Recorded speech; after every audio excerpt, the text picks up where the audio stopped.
सत श्री अकाल पंजाब तक के नाजरीन, मैं हाँ Harmeet Shah Singh, editor India today TV. ਅੱਜ ਆਪ ਦੇ ਸਾਹਮਣੇ ਰੂਬਰੂ ਹੋਇਆ ਇੱਕ ਐਸੇ ਮੁੱਦੇ ਤੇ ਜਿਹੜਾ ਸੋਸ਼ਲ ਮੀਡੀਆ ਤੇ ਕਾਫੀ ਚੱਲਦਾ ਪਿਆ ਹੈਗਾ ਔਰ ਉਹ ਸੰਬੰਧਿਤ ਹੈਗਾ 5 ਅਗਸਤ ਜਦੋਂ ਪ੍ਰਧਾਨ ਮੰਤਰੀ ਮੋਦੀ ਅਯੁੱਧਿਆ ਜਾਂਦੇ ਨੇ ਤੇ ਉੱਥੇ ਉਹ ਜ਼ਿਕਰ ਕਰਦੇ ਨੇ ਕਿ ਇੱਕ ਰਮਾਇਣ ਐਸੀ ਵੀ ਹੈ ਜਿਹੜੀ ਗੁਰੂ ਗੋਬਿੰਦ ਸਿੰਘ ਸਾਹਿਬ ਨੇ ਲਿਖੀ ਹੈ। ਜਦੋਂ ਉਹਨਾਂ ਦਾ ਬਿਆਨ ਆਂਦਾ, ਜਦੋਂ ਸਟੇਟਮੈਂਟ ਆਂਦੀ ਤੇ ਉਸ ਤੋਂ ਬਾਅਦ ਸੋਸ਼ਲ ਮੀਡੀਆ ਦੇ ਉੱਤੇ ਸਿੱਖ ਹਲਕੇ ਦੇ ਵਿੱਚ ਕਈ ਐਸੀ ਜਗ੍ਹਾ ਤੇ ਸਾਨੂੰ ਵੇਖਣ ਨੂੰ ਮਿਲਿਆ ਕਿ ਉਸ ਸਟੇਟਮੈਂਟ ਨੂੰ ਸਿਰਿਓਂ ਖਾਰਿਜ ਕਰ ਦਿੱਤਾ ਜਾਂਦਾ ਹੈ। खैर थोड़ी देर बाद उसका होर थोड़ा स्टडी हुई, रिसर्च हुई ते फिर कई सियाने बंदे ने अगे कहा कि नहीं, जी इन्होंने गल कही है प्रधानमंत्री मोदी ने, ये रेफरेंस हैगी है दसम ग्रंथ दे विच एक कंपोजिशन है जिसका नाम हैगा राम अवतार। ये उसकी रेफरेंस हैगी और राम अवतार दे विच पूरे दे पूरे प्रकरण ने रामायण बारे ते ऐसी इशू दे उत्ते अज असीं गल करन जा रहे हैं सरदार हरिंदरपाल सिंह जी दे नाल, जो कि गुरमत कॉलेज के चेयरमैन ने, दिल्ली सिख गुरुद्वारा मैनेजमेंट कमेटी के सीनियर मैंबर भी ने और पोलिटिकली बहुत इन्होंने तजुर्बा है। जो अकाली स्टॉलवर्ट होए ने गुरचरण सिंह जिटोड़ा, उन्होंने काफी इन्होंने निजी संबंध भी रहा है। पर उस तो पहले जब मैं इस तो पहले गल शुरू करा, मैं एक गल बिल्कुल क्लीयर करना चाहता कि जो दसम ग्रंथ है पहले उसको समझ लिए कि वो की है, बड़ा संखेप ही दसांगा। दसम ग्रंथ की ऐसी लिखतां ने जिहड़ियां एट्रीब्यूटेड ने गुरु गोबिंद सिंह साहब नूं और सिख समाज दे विच, सिख जगत दे विच कई स्कूल्स ऑफ थॉट ने उन्होंने लिखतां बारे। एक स्कूल ऑफ थॉट है कहते कि ये सारी लिखतां जिहड़ी ऑथरशिप हैगी डिस्प्यूटेड हैगी है, ये गुरु गोबिंद सिंह साहब ने नहीं लिखियां। दूसरा स्कूल ऑफ थॉट कहता है कि कुछ एक लिखतां नूं छोड़ के जिहड़ी बाकी जिहड़ा दसम ग्रंथ है गुरु गोबिंद सिंह साहब ने लिखिया है और डेली प्रेयर्स दे विच जिस तरह जाप हो गया या सवैये हो गए वो शामिल ने। इवन जिहड़ी सिख दी अरदास भी जिहड़ी हैगी वो साडा पहला हिस्सा है वो भी दसम ग्रंथ चों ही आंदा है। साडा बिल्कुल इस वेले जिहड़ी असीं गल कर रहे हैं ये दसम ग्रंथ दे उत्ते कोई किसी किस्म का कोई फैसला देने की गल नहीं हैगी। ये जिहड़ा पूरा दा पूरा फोकस है राम अवतार दे उत्ते, जो कि कंपोजिशन गुरु गोबिंद सिंह साहब नूं एट्रीब्यूटेड हैगी है और जिसका जिक्र प्रधानमंत्री मोदी ने किया। हरिंदरपाल सिंह जी, तुहाडा निघा स्वागत है पंजाब तक दे विच। मैं जानना चाहांगा और साडे पंजाब तक दे व्यूअर्स भी जानना चाहणगे कि राम अवतार बेसिकली इसकी की स्ट्रक्चर है, इसकी की बनतर है जिसका जिक्र प्रधानमंत्री मोदी ने किया और फिर एक तरह का एक पूरा का पूरा सैलाब आ गया सोशल मीडिया के उत्ते कि उस गल नूं वो डिस्प्यूट किया गया। फिर बाद चों पता लग्या कि नहीं नहीं ये जिक्र राम अवतार का ही हैगा है। तुसीं ये दसो सानू कि इसका पूरा का पूरा स्ट्रक्चर की है इस कंपोजिशन का। हरमीत जी, मैं सब तो पहले मैं एक गल स्पष्ट कर देवां कि कोई भी धर्म ग्रंथ, कोई भी लिटरेचर, कोई भी हिस्टरी वो भाषा नाल नहीं, भाव नाल समझनी पड़ेगी। भाषा तो केवल संवादित है, डायलॉग है, उदों तक सीमित है। भाव बिहाइंड दी लाइन दसदा है। तो मैं कहना चाहना कि गुरु साहब ने, 10वें पातशाह ने 24 अवतारां बारे गल की है, जिहदे विच रामा अवतार जिहड़ा है ये पार्ट ऑफ दैट। अवतार भी लिखा है। इस तरह 2 अवतार जिहड़े ने, एक बुद्धिज्म नाल संबंधित है, एक जैनिज्म नाल संबंधित है। तो रामा अवतार जिहड़ा है ये पार्ट ऑफ जिहड़ी है 24 अवतारां दा जिहड़ा लिखा है, कोई 700-750 पेज दा है। और जिहड़ा रामा अवतार है ये मेरा ख्याल लेस दैन 100 पेजेस ने, इस दे विच लेस दैन 100 पेजेस ने। हुण सब तो पहले असीं ये समझ लईए बई जिहड़े अवतार है उहदा की मतलब है। अवतार मतलब होंदा है the ones who devoted their life towards the prosperity of Dharma, the one who did walk on the true path. तो गुरु साहब ने जिहड़ी ये गल कीती है रामा अवतार दे विच, बड़े छोटे जे जिहड़ियां लाइफ दे उन्हां दे विरतांत आंदे ने, रेफरेंस दिते ने छोटे छोटे। मेन जिहड़ा मकसद है वो है श्री राम जी की लाइफ से जिहड़ा है वो लाइफ दस के, और जिहड़ा एम मेन है वो ये है कि युद्ध चित्रण सच लई और धर्म लई युद्ध किवें कीता। ये रामा अवतार दे विच जिहड़ी है ये सारी कथा इस गल दी है। हुण ये लिखण दा मतलब की सी? हां, मैं ये पूछना तुहाडे कोलों। मैं सिर्फ ये कह रहा कि श्री रामचंद्र की लाइफ दे छोटे छोटे रेफरेंस दिते ने। किस तरह दशरथ पिता सी, किस तरह राज आ गया अयोध्या का, किस तरह रानियां 3 सी, इस तरह छोटे छोटे रेफरेंस दे के।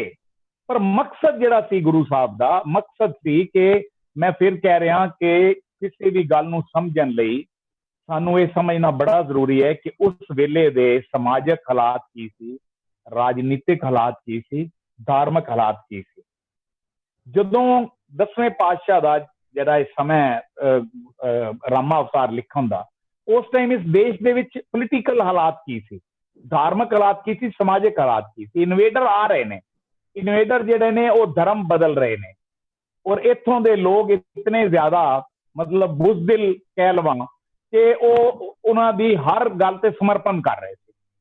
10ਵੇਂ ਪਾਤਸ਼ਾਹ ਨੇ ਲੋਕਾਈ ਦੇ ਵਿੱਚ ਜਿਹੜਾ ਹੈ ਉਹ ਵੀਰ ਰਸ ਪਾਉਣਾ ਚਾਹਿਆ, ਔਰ ਉਹਨਾਂ ਨੇ ਉਹਨਾਂ ਅਵਤਾਰਾਂ ਨੂੰ ਹਾਈਲਾਈਟ ਕੀਤਾ ਜਿਨ੍ਹਾਂ ਅਵਤਾਰਾਂ ਨੇ ਸੱਚ ਲਈ, ਧਰਮ ਲਈ ਯੁੱਧ ਕੀਤੇ। ਇਸੇ ਤਰ੍ਹਾਂ ਕ੍ਰਿਸ਼ਨ ਅਵਤਾਰ ਦੇ ਵਿੱਚ ਜਿਹੜਾ ਹੈ ਉਹ ਕ੍ਰਿਸ਼ਨ ਮਹਾਰਾਜ ਦਾ ਬਾਰੇ ਦੱਸਿਆ ਕਿ ਕਿਸ ਤਰ੍ਹਾਂ ਉਹਨਾਂ ਨੇ ਸੱਚ ਲਈ, ਧਰਮ ਲਈ ਯੁੱਧ ਕੀਤੇ ਹੋਏ। ਕਿਸ ਤਰ੍ਹਾਂ ਰਾਵਣ ਨਾਲ ਰਾਮਚੰਦਰ ਜੀ ਦਾ ਯੁੱਧ ਹੋਇਆ। ਮਕਸਦ ਜਿਹੜਾ ਸੀ ਉਹ ਇਹ ਸੀ ਕਿ ਇੱਥੋਂ ਦੇ ਲੋਕਾਂ ਦੇ ਵਿੱਚ ਇੱਕ ਜਜ਼ਬਾ ਭਰਨਾ, ਇੱਕ ਜੋ ਹੈ ਇਸ ਤਰ੍ਹਾਂ ਦਾ ਵੀਰਤਾ ਰਸ ਪਾਉਣਾ ਕਿ ਉਹਨਾਂ ਦੀਆਂ ਇੱਜ਼ਤਾਂ ਨੂੰ, ਉਹਨਾਂ ਦੀ ਜਿਹੜੀ ਧਰਮ ਨੂੰ ਕੋਈ ਦੂਸਰਾ ਜੋ ਹੈ ਉਹਨੂੰ ਵਾਇਲੇਟ ਨਾ ਕਰ ਸਕੇ। ਠੀਕ ਹੈ, ਮਕਸਦ ਰਾਮ ਅਵਤਾਰ ਦਾ ਇਹ ਸੀ।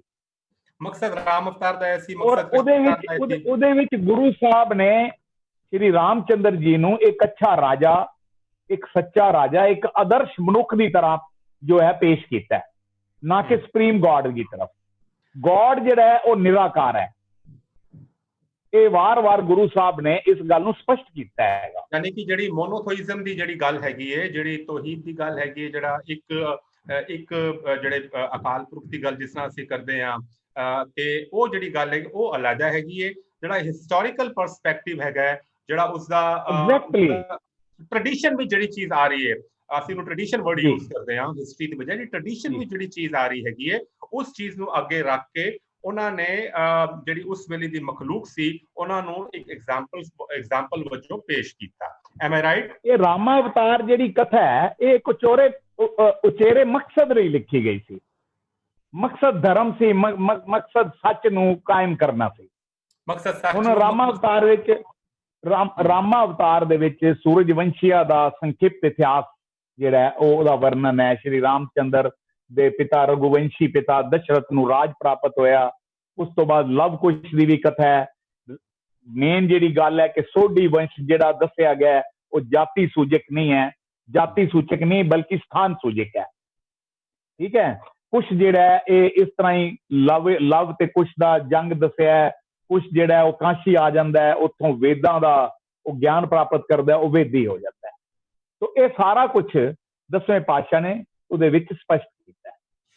ਪਰ ਜਦੋਂ ਅਸੀਂ ਅਖੀਰ ਵਿੱਚ ਆਉਂਦੇ ਹਾਂ ਔਰ ਅਖੀਰ ਦੇ ਵਿੱਚ ਜਿਹੜਾ ਕੈਂਟੋਸ ਹੁੰਦਾ, ਜਿਹੜੀ ਗੱਲ ਆਉਂਦੀ ਹੈ, ਫਿਰ ਗੁਰੂ ਸਾਹਿਬ ਆਪਣੀ ਗੱਲ ਵੀ ਕਰ ਦਿੰਦੇ ਨੇ ਕਿ ਇਹ ਪੱਖ ਹੈਗਾ। ਉਹ ਜਿਹੜਾ ਉਸ ਦੇ ਚਾਨਣ ਪਾਓ ਕਿ ਜਦੋਂ ਉਹ ਮੋਨੋਥੀਜ਼ਮ ਦੀ ਗੱਲ ਆ ਕੇ ਫਿਰ ਕਰਦੇ ਨੇ ਤੇ ਉਸ ਨਾਲ ਉਹ ਕਿਸ ਤਰ੍ਹਾਂ ਜਿਹੜੀ ਹੈਗੀ ਓਵਰਆਲ ਜਿਹੜੀ ਸਿੱਖ ਸਕੂਲ ਆਫ ਜਿਹੜੀ larger Sikh school of thought ਹੈਗੀ ਮੋਨੋਥੀਜ਼ਮ ਦੇ ਉੱਤੇ, ਉਹ ਇੱਥੇ ਆ ਕੇ ਕਿਤੇ ਗੱਲ ਰੁਕਦੀ ਨਹੀਂ। ਉਹਨਾਂ ਨੇ ਤਾਂ ਰਾਮਾ ਅਵਤਾਰ ਦੇ ਅਖੀਰ ਵਿੱਚ ਕਲੀਅਰ ਕਰ ਦਿੱਤਾ, ਜਦੋਂ ਇਹ ਕਿਹਾ ਪਾਏਗੇ ਜਬ ਤੇ ਤੁਮਰੇ ਤਬ तो तेको आख तेरे नहीं आने राम रहीम पुराण कुरान एक ने एक कहो मत एक ना मान्यो। उन्होंने तो कहता सिमरत शास्त्र वेद सबे भेद कहे हम एक ना जाने। उन्होंने तो बड़ा क्लियर कर दिता। सो उन्होंने बिल्कुल गल क्लियर कर दी कि ਜਿਹੜਾ ਸਾਡਾ ਜਿਹੜਾ ਸਿੱਖ ਦਾ ਜਿਹੜਾ ਓਵਰਆਲ ਜਿਹੜੀ ਥਾਟ ਹੈਗੀ ਹੈ, ਥਾਟ ਪ੍ਰੋਸੈਸ ਹੈਗਾ, ਉਹ ਇੱਕ ਓਂਕਾਰ ਵਾਲਾ ਹੀ ਹੈ, ਜਿਹੜਾ ਸ਼ੁਰੂਆਤ ਵਿੱਚ ਹੁੰਦਾ ਹੈ। ਓਂਕਾਰ ਵਾਲਾ ਹੀ, ਇੱਕ ਓਂਕਾਰ ਵਾਲਾ ਹੈ। ਹਾਂਜੀ, ਰੈਫਰੈਂਸ ਦੇ ਦਿੱਤੀ ਐਗਜ਼ਾਮਪਲ ਵਜੋਂ ਇੱਕ ਨਹੀਂ। ਉਹਨਾਂ ਨੇ ਕਲੀਅਰ ਹੈ ਕਿ ਇੱਕ ਰਾਮ ਅਯੋਧਿਆ ਦਾ ਵਾਸੀ ਹੈ, ਇੱਕ ਰਾਮ ਘਟ ਵਾਸੀ ਹੈ, ਸਰਬ ਨਿਵਾਸੀ ਹੈ। ਇਹ ਤਾਂ ਕਲੀਅਰ ਕੀਤੀ ਹੈ ਗੱਲ। ਅੱਛਾ, ਹੁਣ ਮੈਨੂੰ ਇੱਕ ਗੱਲ ਦੱਸੋ ਕਿ ਇੱਕ ਗੁਰੂ ਗ੍ਰੰਥ ਸਾਹਿਬ ਦਾ ਵੀ ਸ਼ਬਦ ਹੈ, ਨਾਨਕ ਨਿਰਭਉ ਨਿਰੰਕਾਰ ਹੋਰ ਕੀਤੇ ਰਾਮ ਰਵਾਲ। ਠੀਕ ਹੈ, ਇਹ ਤਾਂ ਗੱਲ। ਹੁਣ ਮੈਨੂੰ ਇੱਕ ਗੱਲ ਹੋਰ ਦੱਸੋ ਹਰਿੰਦਰਪਾਲ ਸਿੰਘ ਜੀ, ਤੁਸੀਂ ਤੇ ਕਾਫੀ ਕਹਿ ਰਹੇ ਨਾ ਲਿਟਰੇਚਰ ਨਾਲ ਔਰ ਪੂਰੀ ਦੀ ਪੂਰੀ ਇਸ ਰਿਸਰਚ ਨਾਲ ਤੁਹਾਡਾ ਸੰਬੰਧ ਰਿਹਾ ਹੈ, ਕੀ ਐਸੀ ਗੱਲ ਹੈਗੀ ਹੈ ਕਿ ਇਤਨਾ ਤਿੱਖਾ ਰਿਐਕਸ਼ਨ ਹੋਇਆ ਸੋਸ਼ਲ ਮੀਡੀਆ ਦੇ ਉੱਤੇ ਕਿ ਸਿੱਖ ਸਮਾਜ ਦੇ ਵਿੱਚ ਵੀ ਰਾਮ ਅਵਤਾਰ ਹਾਲਾਂਕਿ ਪਾਏਂਗੇ ਜਬ ਤੇ ਤੁਮਰੇ ਤੇ ਰੋਸ ਪੜੀਦਾ ਹੈਗਾ ਕਿ ਸਿੱਖ ਸਮਾਜ ਦੇ ਵਿੱਚ ਵੀ ਇਸ ਗੱਲ ਦੀ ਇਤਨੀ ਚੇਤਨਤਾ ਨਹੀਂ ਸੀ ਕਿ ਇਹ ਕਿੱਥੋਂ ਦੀ ਰੈਫਰੈਂਸ ਆ ਰਹੀ ਹੈਗੀ। ਮੈਂ ਬਿਲਕੁਲ ਤੁਹਾਨੂੰ ਠੀਕ ਕਹਿ ਰਹੇ ਹੋ ਤੁਸੀਂ ਕਿ ਬਿਲਕੁਲ ਇਹਦੀ ਅਵੇਅਰਨੈਸ ਨਹੀਂ ਹੈ। ਮੈਂ ਤੁਹਾਨੂੰ ਇੱਕ ਗ੍ਰੰਥ ਪੜ੍ਹਿਆ, ਉਹਦਾ ਨਾਮ ਬਰਮਤੋੜ ਸਿੰਘ ਸੀ। ਇਹ ਕਿਸੇ ਨਿਰਮਲੇ ਸੰਤ ਨੇ ਲਿਖਿਆ, ਭਾਈ ਮੋਹਰੀ ਸਿੰਘ ਨੇ, ਔਰ ਉਹਨਾਂ ਨੇ ਉਹਦੇ ਵਿੱਚ ਪਹਿਲੇ ਸਫ਼ੇ ਤੇ ਇੱਕ ਗੱਲ ਲਿਖੀ ਕਿ ਦੁਨੀਆ ਦਾ ਸਭ ਤੋਂ ਵੱਡਾ ਭਰਮ, ਦੁਨੀਆ ਦਾ ਸਭ ਤੋਂ ਵੱਡਾ ਇਲੂਜ਼ਨ ਜਿਹੜਾ ਹੈ ਉਹ ਅਗਿਆਨਤਾ ਹੈ। ਔਰ ਇਹਦੇ ਵਿੱਚ ਕਹਿਣ ਵਿੱਚ ਮੈਨੂੰ ਕੋਈ ਗੁਰੇਜ਼ ਨਹੀਂ ਹੈ ਕਿ ਇਸ ਰਾਮਾ ਅਵਤਾਰ ਬਾਰੇ ਜਾਂ 24 ਅਵਤਾਰ ਜਿਹੜੇ 10ਵੇਂ ਪਾਤਸ਼ਾਹ ਦੇ ਲਿਖੇ ਮੰਨਦੇ ਨੇ ਕਿ ਉਹਦੇ ਬਾਰੇ ਕੋਈ ਗਿਆਨ ਨਹੀਂ ਸੀ। ਇੱਕ ਕਨਫਿਊਜ਼ਨ ਇਹ ਹੋ ਗਿਆ ਕਿ ਪ੍ਰਾਈਮ ਮਿਨਿਸਟਰ ਸਾਹਿਬ ਨੇ ਉਹਨੂੰ ਗੋਬਿੰਦ ਰਾਮਾਇਣ ਕਹਿ ਦਿੱਤਾ, ਜਦਕਿ ਉੱਥੇ ਜਿਹੜਾ ਚੈਪਟਰ ਹੈ ਉਹ 24 ਅਵਤਾਰਾਂ ਦੇ ਵਿੱਚ ਉਹਦਾ ਹੈਡਿੰਗ ਜਿਹੜਾ ਉਹ ਰਾਮਾ ਅਵਤਾਰ ਹੈ। ਹਾਂ, ਲੇਕਿਨ ਭਾਵੇਂ ਉਹਦੇ ਜਦੋਂ ਮੁਕਦਾ ਮੈਂ ਪੜ੍ਹ ਰਿਹਾ ਸੀ ਤੇ ਜਦੋਂ ਮੁਕਦਾ ਨਾ ਤੇ ਉੱਥੇ ਜਿਹੜਾ ਲਫ਼ਜ਼ ਵਰਤਿਆ ਉਹ ਲਿਖਿਆ ਇਤੀ ਸ੍ਰੀ ਰਾਮਾਇਣ ਸਮਾਪਤਨ ਸਤ ਸ਼ੁਭਮ ਸਤ, ਰਾਮਾਇਣ ਦਾ ਨਾਮ ਵੀ ਆਇਆ ਹੈ। ਔਰ ਪੰਜਾਬੀ ਐਜੂਕੇਸ਼ਨ, ਹਾਂ, ਉੱਥੇ ਵੀ ਜਿਹੜੇ ਅਫੀਸ਼ੀਅਲ ਡਿਪਾਰਟਮੈਂਟਸ ਨੇ ਜਿਹੜੀ ਕਿਤਾਬਾਂ ਨਿਕਲੀਆਂ ਨੇ ਉਹ ਬਕਾਇਦਾ ਇਹੀ ਲਿਖਿਆ ਕਿ ਦਾ ਰਾਮਾਇਣਾ ਬਾਈ। ਮੈਂ ਹਰਮੀਤ ਜੀ ਜਿਹੜਾ ਉਹਨਾਂ ਨੇ ਗੋਬਿੰਦ ਰਾਮਾਇਣ ਕਰ ਦਿੱਤੀ ਨਾ ਗੱਲ, ਉਹਦੇ ਵਿੱਚ ਕਨਫਿਊਜ਼ਨ ਪੈਦਾ ਹੋਇਆ, ਇਹਦੇ ਵਿੱਚ ਤਾਂ ਕੋਈ ਦੋ ਰਾਏ ਨਹੀਂ। ਲੇਕਿਨ ਇਹ ਵੀ ਸੱਚ ਹੈ ਕਿ ਸਿੱਖ ਮਾਸਿਸ ਦੇ ਵਿੱਚ ਵੀ ਇਹਦਾ ਗਿਆਨ ਨਹੀਂ ਸੀ ਕਿ ਸਿੱਖ ਮਾਸਿਸ ਨੂੰ ਨਹੀਂ ਪਤਾ। ਦੇਖੋ ਹੁਣ ਜਿਹੜਾ ਇਹ ਕਨਫਿਊਜ਼ਨ ਪੈਦਾ ਜਿਹੜਾ ਕਿਉਂ ਹੋਇਆ, ਕਨਫਿਊਜ਼ਨ ਪੈਦਾ ਹੋ ਗਿਆ ਕਿ ਸਾਡੇ ਜਿਹੜੇ ਹਿੰਦੂ ਵੀਰ ਭਰਾ ਨੇ ਉਹ ਸ਼੍ਰੀ ਰਾਮਚੰਦਰ ਜੀ ਨੂੰ ਐਜ਼ ਏ ਰੱਬ, ਐਜ਼ ਏ ਪਰਮੇਸ਼ਰ ਮੰਨਦੇ ਨੇ। ਸਾਡਾ ਤਾਂ ਮੂਲ ਮੰਤਰ ਹੀ ਜਿਹੜਾ ਹੈ ਉਹ ਕਲੀਅਰ ਕਰ ਦਿੰਦਾ ਹੈ ਕਿ ਜਿਹੜਾ ਪਰਮਾਤਮਾ ਹੈ, ਅਕਾਲ ਪੁਰਖ ਹੈ, ਉਹ ਨਿਰਗੁਣ ਸਰਗੁਣ ਦੋਨੋਂ ਨੇ, ਠੀਕ ਹੈ ਨਾ। ਹੁਣ ਗੁਰਬਾਣੀ ਦੇ ਵਿੱਚ ਪਰਮੇਸ਼ਰ ਨੂੰ ਕਈ ਵਾਰੀ ਸ਼ਿਆਮ ਸੁੰਦਰ ਵੀ ਕਿਹਾ ਗਿਆ, ਸ਼ਿਆਮ ਸੁੰਦਰ ਦੇ ਪਦਾਂ ਨਾਲ ਸੰਬੋਧਿਤ ਕੀਤਾ ਗਿਆ। ਸ਼ਿਆਮ ਸੁੰਦਰ ਅੱਜ ਨੀਂਦ ਕਿਉਂ ਆਈ, ਹਾਂਜੀ ਕਿਉਂ ਆਈ। ਮੈਂ ਫਿਰ ਕਹਿ ਰਿਹਾ ਕਿ ਬਿਹਾਈਂਡ ਦੀ ਲਾਈਨ ਜਦ ਤੱਕ ਨਹੀਂ ਸਮਝਾਂਗੇ, ਹੁਣ ਉਹਦੇ ਵਿੱਚ ਇੱਕ ਸੂਰਜ ਅਵਤਾਰ ਹੈ 24 ਅਵਤਾਰਾਂ ਦੇ ਵਿੱਚ, ਇੱਕ ਚੰਦਰ ਅਵਤਾਰ ਹੈ। ਹੁਣ ਸੂਰਜ ਵੰਸ਼ ਦਾ ਜਿਹੜਾ ਵਰਣਨ ਹੈ ਉਹ ਇਸ ਲਈ ਹੈ ਕਿ ਜਿਸ ਦਾ ਪ੍ਰਤਾਪ ਹਮੇਸ਼ਾ ਰਵੇ, ਸਦਾ ਰਵੇ, ਸਦਾ ਕਾਇਮ ਰਵੇ। ਜਿਹੜਾ ਚੰਦਰ ਵੰਸ਼ ਹੈ, ਚੰਦਰ ਅਵਤਾਰ ਹੈ, ਉਹਦੇ ਵਿੱਚ ਉਹਨਾਂ ਨੇ ਕਿਹਾ ਜਿਸ ਦਾ ਪ੍ਰਤਾਪ ਕਦੀ ਵਧੇ ਕਦੀ ਘਟੇ।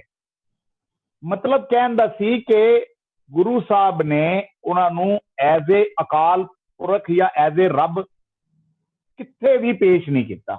ਮਸਲਨ ਕ੍ਰਿਸ਼ਨ ਅਵਤਾਰ ਦੇ ਵਿੱਚ ਇੱਕ ਕਰੈਕਟਰ ਗੁਰੂ ਸਾਹਿਬ ਨੇ ਉਹਦੇ ਵਿੱਚ ਵਰਣਨ ਕੀਤਾ ਖੜਕ ਸਿੰਘ ਦਾ। ਕ੍ਰਿਸ਼ਨ ਅਵਤਾਰ ਦੇ ਵਿੱਚ ਖੜਕ ਸਿੰਘ ਦਾ ਇੱਕ ਕਰੈਕਟਰ ਹੈ ਜਿਹਦੇ ਚ ਕਿ ਉਹ ਲੜਦਾ। ਤੋ ਇਹ ਜਿਹੜਾ ਕਨਫਿਊਜ਼ਨ ਸਾਡੇ ਮਾਸੇ ਸਿੱਖਾਂ ਵਿੱਚ ਪਿਆ, ਉਹ ਕਨਫਿਊਜ਼ਨ ਇਹੀ ਪੈ ਗਿਆ ਕਿ ਸ਼ਾਇਦ 10ਵੇਂ ਪਾਤਸ਼ਾਹ ਨੇ ਰਾਮਚੰਦਰ ਨੂੰ ਐਜ਼ ਏ ਅਕਾਲ ਪੁਰਖ ਕਰਕੇ ਜਾਂ ਰੱਬ ਕਰਕੇ ਪੇਸ਼ ਕੀਤਾ ਹੈ, ਜਦ ਕਿ ਐਸਾ ਗੱਲ ਨਹੀਂ ਹੈ। ਜਿਹੜੀ ਆਲ ਅਸੀਂ ਕਿ ਰਾਮ ਰਹੀਮ ਪੁਰਾਨ ਅਨੇਕ ਕਹੇ ਮਤ ਏਕ ਨਾ ਮੰਨ, ਇਹ ਤਾਂ ਕਲੀਅਰ ਕੀਤਾ ਉਹਨਾਂ ਨੇ। ਤੋ ਮੈਂ ਸਮਝਦਾ ਕਿ ਜਿਹੜਾ ਤੁਸੀਂ ਗੱਲ ਕੀਤੀ ਸੀ ਅਗਿਆਨਤਾ ਦੀ ਜਾਂ ਲੋਕਾਂ ਦਾ ਅਵੇਅਰਨੈਸ ਦੀ, ਤਾਂ ਮੈਂ ਕਿੱਥੇ ਨਾ ਕਿੱਥੇ ਮੈਂ ਸਮਝਦਾ ਕਿ ਇਹ ਕਮਜ਼ੋਰੀ ਕਿੱਥੇ ਨਾ ਕਿੱਥੇ ਸਾਡੀ ਰਹਿ ਗਈ ਕਿ ਅਸੀਂ ਜਿਹੜੀ ਅਵੇਅਰਨੈਸ ਜਿਹੜੀ ਚੇਤਨਾ ਮਾਸਿਸ ਤੱਕ ਪਹੁੰਚਾਉਣੀ ਚਾਹੀਦੀ ਸੀ ਸਾਹਿਬ ਸ੍ਰੀ ਗੁਰੂ ਗ੍ਰੰਥ ਸਾਹਿਬ ਬਾਰੇ ਜਾਂ ਜਿਹੜੀ ਇਹ 10ਮ ਗ੍ਰੰਥ ਬਾਰੇ, ਉਹ ਚੇਤਨਾ ਉਸ ਨੂੰ ਸਹੀ ਤਰ੍ਹਾਂ ਦੀ ਜਿਹੜੀ ਸਪਸ਼ਟ ਹੈ ਕਲੈਰਿਟੀ, ਉਹ ਕਲੈਰਿਟੀ ਮਾਸਿਸ ਤੱਕ ਪਹੁੰਚ ਨਹੀਂ ਸਕਦੀ। ਔਰ ਇਹ ਕਿਤਨੀ ਅਨਫੋਰਚੂਨੇਟ ਗੱਲ ਹੈ। ਮੈਂ ਜਿਹੜੀ ਗੱਲ ਤੁਹਾਡੇ ਕੋਲ ਆ ਰਿਹਾ ਇੱਕ ਇਹ ਹੁਣ ਤੋਂ ਹੋ ਗਿਆ ਧਾਰਮਿਕ ਪੱਖ, ਹੁਣ ਅਸੀਂ ਆਉਂਦੇ ਹਾਂ ਰਾਜਨੀਤਿਕ ਪੱਖ ਦੇ ਉੱਤੇ। ਜਿਹੜਾ ਮੇਰੀ ਗੱਲ ਹੋਈ ਸਭ ਨਾਲ ਔਰ ਅਲੱਗ-ਅਲੱਗ ਜਗ੍ਹਾ ਤੇ ਫੋਨ ਵੀ ਆਏ, ਉਹਨਾਂ ਨੇ ਮੇਰੇ ਕੋਲ ਵੀ ਕਲੈਰਿਟੀ ਮੰਗੀ ਹੈ, ਕਿਸ ਤਰ੍ਹਾਂ ਵੀ ਸੀ, ਜਿੰਨੀ ਮੇਰੀ ਸਮਰੱਥਾ ਸੀ ਮੈਂ ਦਿੰਦਾ ਰਿਹਾ। ਪਰ ਮੈਨੂੰ ਇੱਕ ਗੱਲ ਜਿਹੜੀ ਖਦਸ਼ਾ ਲੱਗਿਆ ਕਿ ਵੀ ਸ਼ਾਇਦ ਕਿਉਂਕਿ ਸਿੱਖ ਆਫਟਰ ਆਲ ਮਾਈਨੋਰਿਟੀ ਨੇ, ਤੇ ਉਹ ਇਹ ਖਦਸ਼ਾ ਲੱਗ ਰਿਹਾ ਸੀ ਕਿ ਜਿਹੜੇ ਇਹ ਕੋਈ ਅਟੈਂਪਟ ਤੇ ਨਹੀਂ ਹੋ ਰਿਹਾ ਕਿ ਜਿਹੜੇ ਭਾਵੇਂ ਗੁਰੂ ਸਾਹਿਬਾਨ ਹੋਣ ਜਾਂ ਹੋਰ ਸਿੱਖ ਆਈਕਨਸ ਹੋਣ, ਦੂਸਰੇ ਵਾਲੇ ਬੰਦਾ ਬਹਾਦਰ ਹੋਣ ਜਾਂ ਬੜੇ ਜਿਹੜੇ ਯੋਧੇ ਨੇ ਉਹ ਹੋਣ, ਉਹਨਾਂ ਨੂੰ ਕੋ-ਆਪਟ ਕਰਨ ਦੀ ਵੀ ਇੱਕ ਖਦਸ਼ਾ ਹੈਗਾ ਕਿ ਕਿਧਰੇ ਨਾ ਕਿਧਰੇ ਵੱਡੀ ਤਾਕਤਾਂ ਉਹਨਾਂ ਨੂੰ ਕੋ-ਆਪਟ ਕਰਨਾ ਚਾਹ ਰਹੀਆਂ ਨੇ। ਹੁਣ ਮੇਰਾ ਸਵਾਲ ਸੁਣੋ, ਇਸ ਨਾਲ ਜਿਹੜਾ ਸੰਬੰਧਤ ਹੈਗਾ, ਉਹ ਸਵਾਲ ਇਹ ਵੇ ਕਿ ਜਦੋਂ ਅਸੀਂ ਗੱਲ ਕਰਦੇ ਹਾਂ 10ਮ ਗ੍ਰੰਥ ਦੀ, ਉਸ ਵਿੱਚ ਤੇ ਲਿਖਿਆ ਕੂਰ ਕਿਰਿਆ ਉਰਜਿਓ ਸਭੀ ਜਗ ਸ੍ਰੀ ਭਗਵਾਨ ਕੋ ਭੇਦ ਨਾ ਪਾਇਓ। फिर उसी दसम ग्रंथ विच यह भी लिखा है कि कई अवतारी पुरख आए, कई पैगंबर आए, और वो ਜਿਹੜੇ ਪੈਗੰਬਰ ਆਏ, ਅਵਤਾਰੀ ਪੁਰਖ ਆਏ, ਸਾਰੇ ਜਿਹੜੇ ਨੇ ਉਹ ਮੋਰਟਲ ਨੇ, ਉਹ ਕਾਲ ਨੂੰ ਨਹੀਂ ਜਿੱਤ ਸਕੇ। ਸੋ ਪੂਰੀ ਗੱਲ ਕਲੀਅਰ ਹੈਗੀ ਹੈ। ਤੇ ਅਗਰ ਇਸ ਦਾ ਪ੍ਰਚਾਰ ਉਹ ਜਿਨ੍ਹਾਂ ਤਾਕਤਾਂ ਦੇ ਉੱਤੇ ਸਾਨੂੰ ਜਾਂ ਕੌਮੀ ਲੋਕਾਂ ਨੂੰ ਜਿਹੜੇ ਕਈ ਸ਼ੱਕ ਹੈਗਾ ਕਿ ਉਹ ਕੋਆਪਟ ਕਰਨਾ ਚਾਹੁੰਦੇ ਨੇ, ਉਹਨਾਂ ਤੱਕ ਪਹੁੰਚ ਜਾਏ, ਕੀ ਉਹ ਤਾਕਤਾਂ ਫਿਰ ਇਹਨਾਂ ਗ੍ਰੰਥਾਂ ਨੂੰ ਜਾਂ ਇਹਨਾਂ ਆਈਕਨਸ ਨੂੰ ਕੋਆਪਟ ਕਰਨ ਦੀ ਚੇਸ਼ਟਾ ਕਰਨਗੇ ਜਾਂ ਕਹਿਣਗੇ ਨਹੀਂ ਤੁਸੀਂ ਪਰੇ ਰਹੋ, ਤੁਸੀਂ ਸਾਡੇ ਨਾਲ ਤੁਹਾਡਾ ਕੋਈ ਮੇਲ ਨਹੀਂ ਹੈ? ਤੁਸੀਂ ਜਿਹੜਾ ਇਹ ਪ੍ਰਸ਼ਨ ਹੈ ਤੁਹਾਡਾ, ਇਹ ਰੂਟ ਜਿਹੜਾ ਇਸ ਦਾ ਹੈ ਉਹਨੂੰ ਸਮਝਣਾ ਪਏਗਾ ਕਿ ਰੂਟ ਇਸ ਦਾ ਇਹ ਹੀ ਹੈ। ਫਿਰ ਉਹੀ ਗੱਲ ਅਗਿਆਨਤਾ, ਕਿ ਜਦੋਂ ਤੱਕ ਅਸੀਂ ਪੂਰਨ ਤੌਰ ਤੇ ਗੁਰੂ ਗ੍ਰੰਥ ਸਾਹਿਬ ਕਿਸ ਮਕਸਦ ਲਈ ਆਡੀਓ ਹਟ ਗਿਆ ਤੁਹਾਡਾ, ਆਡੀਓ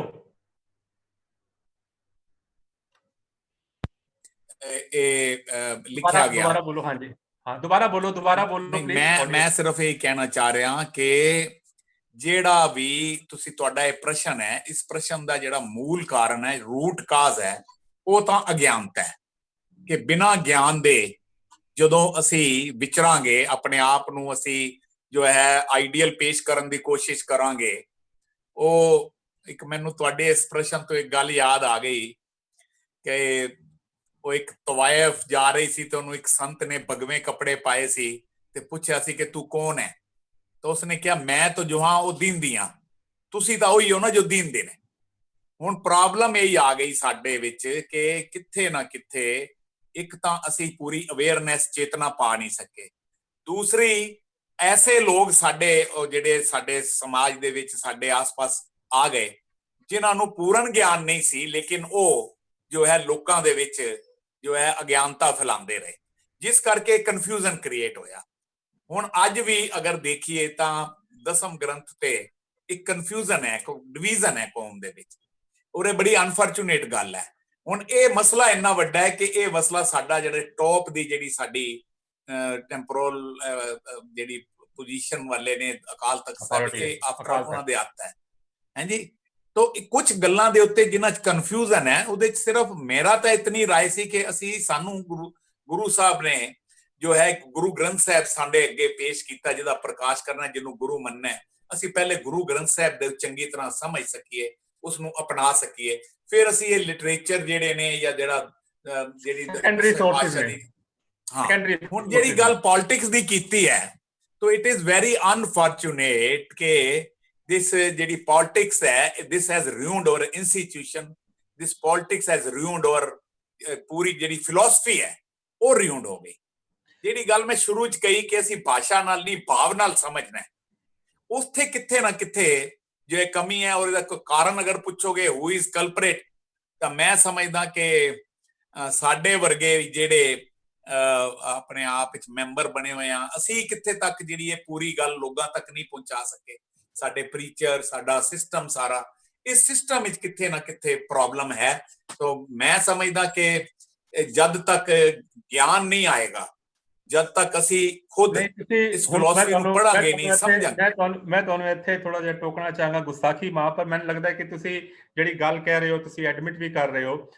ਈਵਨ ਜਿਹੜੀ ਤੁਹਾਡੀ ਦਿੱਲੀ ਸਿੱਖ ਗੁਰਦੁਆਰਾ ਪ੍ਰਬੰਧਕ ਕਮੇਟੀ ਹੈ ਤੇ ਉਹਨਾਂ ਦੇ ਜਿਹੜੇ ਕਹਿੰਦੇ ਕਵਾਉਂਦੇ ਅਹੁਦੇਦਾਰ ਨੇ, ਕਈ ਵਾਰੀ ਅਸੀਂ ਉਹਨਾਂ ਨੂੰ ਵੀ ਜਦ ਸੁਣੀਦਾ ਹੈ ਤੇ ਉਹ ਵੀ ਕੋਈ ਇਤਨੀ ਫੈਕਚੁਅਲ ਐਰਰਸ ਆ ਜਾਂਦੀਆਂ ਨੇ ਉਹਨਾਂ ਦੇ ਬਿਆਨਬਾਜ਼ੀ ਦੇ ਵਿੱਚ, ਭਾਵੇਂ ਹਿਸਟੋਰੀਕਲ ਹੋਣ, ਭਾਵੇਂ ਉਹ ਧਾਰਮਿਕ ਪੱਖੋਂ ਹੋਣ, ਤੇ ਤੁਸੀਂ ਉਹਨਾਂ ਨੂੰ ਵੀ ਪਹਿਲੇ ਤੇ ਤੁਸੀਂ ਉਹਨਾਂ ਨੂੰ ਥੋੜਾ ਜਿਹਾ ਅਵੇਅਰ ਵੀ ਕਰੋ ਇਸ ਨਾਲ, ਤਾਂ ਕਿ ਕਨਫਿਊਜ਼ਨ ਨਾ ਹੋਵੇ, ਕਿਉਂਕਿ ਇਹ ਵੱਡੇ ਪੱਧਰ ਤੇ ਜਦੋਂ ਗੱਲਾਂ ਚਲੀ ਜਾਂਦੀਆਂ ਨੇ, ਫਿਰ ਉਹ ਜਿਹੜੀ ਸਟੇਟਮੈਂਟਸ ਨੇ ਉਹ ਯੂਜ਼ ਹੁੰਦੀਆਂ ਨੇ, ਉਹ ਫਿਰ ਦੂਸਰੀ ਜਿਹੜੀ ਤਾਕਤਾਂ ਨੇ ਉਹਨਾਂ ਬਿਆਨਬਾਜ਼ੀਆਂ ਨੂੰ, ਉਹਨਾਂ ਸਟੇਟਮੈਂਟ, ਦੇਖੋ ਜੀ ਇਹ ਤੁਹਾਡੇ ਅਥਾਰਟੇਟਿਵ ਸੋਰਸਿਸ ਇਹ ਗੱਲ ਕਰਦੇ ਪਏ ਨੇ, ਤੇ ਤੁਸੀਂ ਇਸ ਪੱਖ ਵੱਲ ਵੀ ਧਿਆਨ ਦਿਓ। ਹੁਣ ਮੇਰਾ ਇੱਕ ਦੂਸਰਾ ਸਵਾਲ ਹੈ ਤੁਹਾਡੇ ਨਾਲ,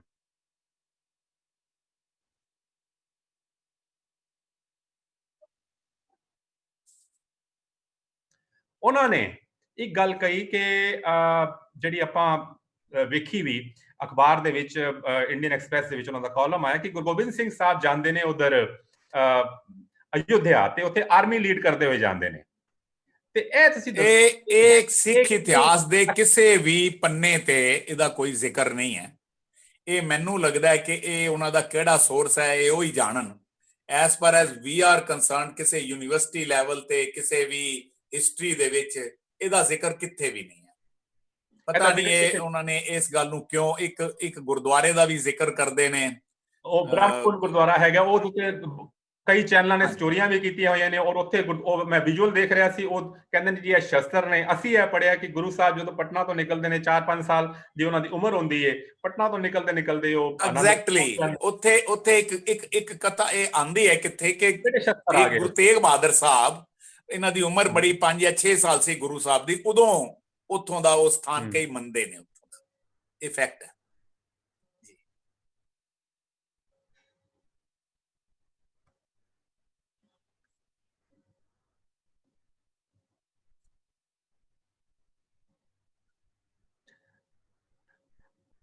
ਅੱਛਾ ਹਰਿੰਦਰਪਾਲ ਜੀ, ਤੁਸੀਂ ਸਾਡੇ ਨਾਲ ਜੁੜੇ ਤੇ ਤੁਸੀਂ ਸਾਡੇ ਨਾਲ ਪੂਰੇ ਵਿਚਾਰ ਸਾਂਝੇ ਕੀਤੇ। ਮੈਂ ਬਸ ਤੁਹਾਡਾ ਸ਼ੁਕਰਗੁਜ਼ਾਰ ਤੇ ਹਾਂ ਹੀ ਹਾਂ, ਪਰ ਹੁਣ ਤੁਸੀਂ ਓਵਰਆਲ ਸਾਰਾ ਪ੍ਰਕਰਨ ਵੇਖਿਆ ਹੈ, ਪੂਰਾ ਦਾ ਪੂਰਾ ਇੱਕ ਇੰਨਾ ਵੱਡਾ ਸੋਸ਼ਲ ਮੀਡੀਆ ਉੱਤੇ ਬਵਾਲ ਵੀ ਵੇਖਿਆ ਹੈ।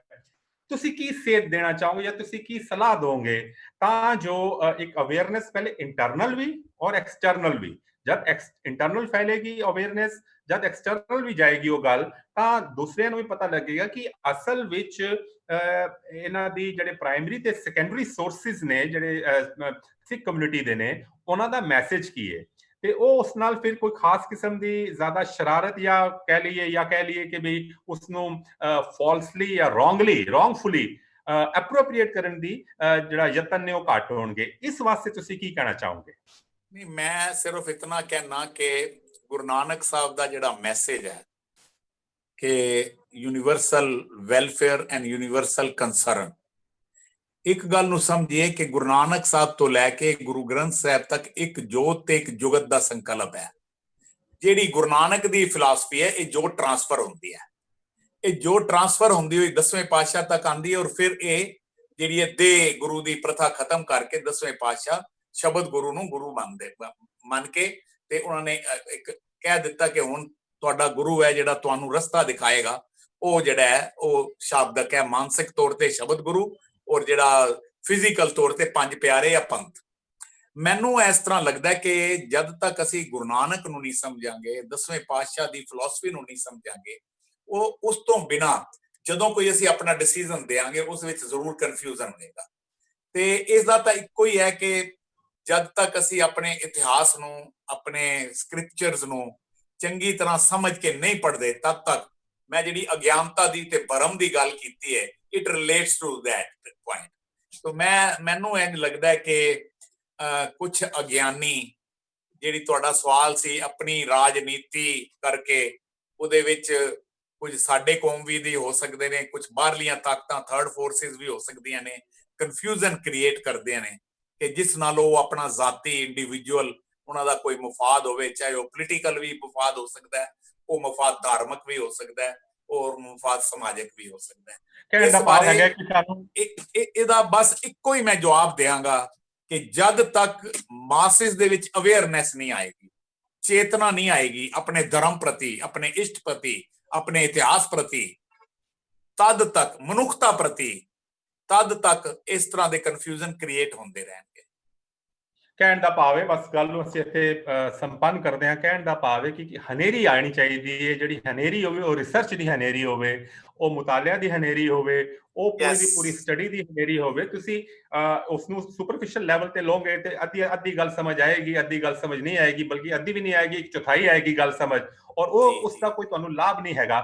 ਸੋ ਇਹਨਾਂ ਅੱਖਰਾਂ ਦੇ ਨਾਲ ਅਸੀਂ ਫਿਰ ਤੁਹਾਡਾ ਧੰਨਵਾਦ ਕਰਦੇ ਹਾਂ, ਤੁਸੀਂ ਸਾਡੇ ਨਾਲ ਜੁੜੇ ਹੋ। ਤੇ ਪੰਜਾਬ ਤੱਕ ਦੇ ਜਿਹੜੇ ਨਾਜ਼ਰੀਨ ਨੇ ਉਹਨਾਂ ਨੂੰ ਮੇਰੀ ਬੇਨਤੀ ਹੈਗੀ ਕਿ ਤੁਹਾਡੇ ਜਿਹੜਾ YouTube ਚੈਨਲ ਹੈ ਉੱਥੇ ਘੰਟੀ ਦਾ ਬਟਨ, ਉਸ ਨੂੰ ਜ਼ਰੂਰ ਦਬਾਓ ਤੇ ਸਾਨੂੰ ਸਬਸਕ੍ਰਾਈਬ ਕਰੋ। ਅਸੀਂ ਫਿਰ ਤੁਹਾਡੇ ਅੱਗੇ ਫਿਰ ਰੂਬਰੂ ਹੋਵਾਂਗੇ ਕਿਸੇ ਹੋਰ ਇਸ਼ੂ ਦੇ ਉੱਤੇ, ਤੇ ਸਾਡੇ ਨਾਲ ਹਰਿੰਦਰਪਾਲ ਹੋਰੀ ਵੀ ਜੁੜਦੇ ਰਿਹਾ ਕਰਨਗੇ। ਅੱਜ ਉਹਨਾਂ ਦਾ ਪਹਿਲਾ ਸਾਡੇ ਇੱਥੇ ਸ਼ੋਅ ਸੀ, ਅਸੀਂ ਫਿਰ ਉਹਨਾਂ ਨੂੰ ਬਹੁਤ ਬਹੁਤ ਧੰਨਵਾਦ ਕਰਦੇ ਹਾਂ। ਜਿਉਂਦੇ ਵਸਦੇ ਰਹੋ। ਤੇ ਇਹਨਾਂ ਅੱਖਰਾਂ ਦੇ ਨਾਲ ਆਪ ਨੂੰ ਇਜਾਜ਼ਤ ਲੈਂਦੇ ਹਾਂ। ਰੱਬ ਰੱਖ।